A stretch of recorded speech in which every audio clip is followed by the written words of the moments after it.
day 24 of the 40-day journey, and we're in ICU still, and Eric is rating his pain as a 9+. And it's getting late in Minnesota. It's the middle of the night in Minnesota, and it's getting late in Hawaii, but I knew that I had to cry out again for prayer. And I cried out in the middle of the night, CaringBridge or Facebook or something. And my sister Monica responded. And Patty Peterson again responded. And it was such an assurance that there were people awake with me, that I wasn't alone, and that there were people going to the Father on my behalf, on Eric's behalf, and praying and asking and pleading. And I looked on CaringBridge or my email, I don't remember where, but my niece Anna Sandquist had sent a message and said that her daughter Layla, who would have been just 2 years old, had just prayed for Eric and had asked Santa Claus for Eric to get well. The prayers of a 2-year-old got to the Father in heaven. And there was something very sacred about that little message from Anna and the tender, sweet, innocent little girl who prayed. And Eric burst into tears, and he was sobbing, and he said, Layla has such a big heart. And he couldn't get over that. And he was sobbing, and he actually was the first time he cried. It had been weeks now, 4 maybe, and since he was ill, 5 weeks, and this is the first time he cried besides tears coming down his cheek for pain. This was a cry of his heart, and he wept. And there was something in that weeping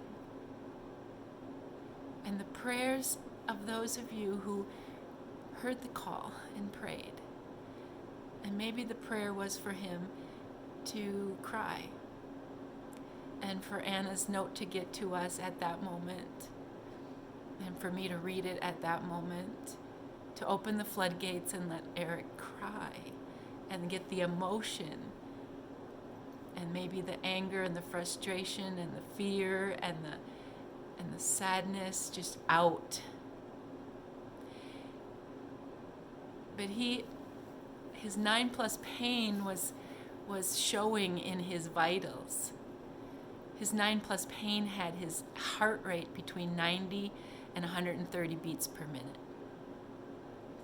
Eric's resting heart rate when he left, probably in good condition when he wasn't even sick, it was about 48, maybe 50 beats per minute. So his heart rate was racing between 90 and 130 beats per minute. And he had a fever.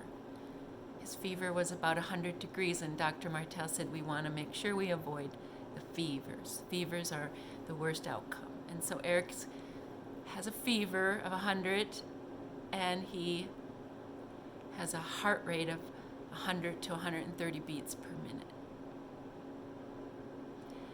And then I cried out for prayer.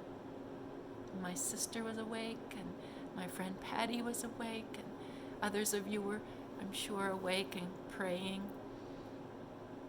And Layla's note got to us. And after reading that, and Eric cried, this is what happened. His heart rate went down to 63, and his temperature was 98.6. There's something very healing in tears. There's something very cathartic and healing when we allow ourselves to feel and to process and to just cry. And it took a 2-year-old girl's innocent prayers and Santa wishes that just tripped the trigger. And I believe it was the prayers of those who I asked to pray that unfolded this. So my message to you is short today again, but it's okay to cry, it's good to cry, it's important. Jesus wept. We're not weak when we cry, and we're not strong if we don't. We're human, and male and female, we can cry.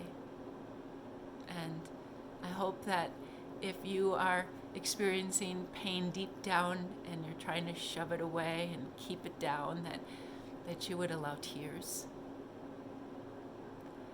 to come. It's healing, and it actually showed up physically for Eric. His heart rate went from 130 to 63, and his fever of 100 to 98.6. All after he cried. Here's to a good cry. See you tomorrow.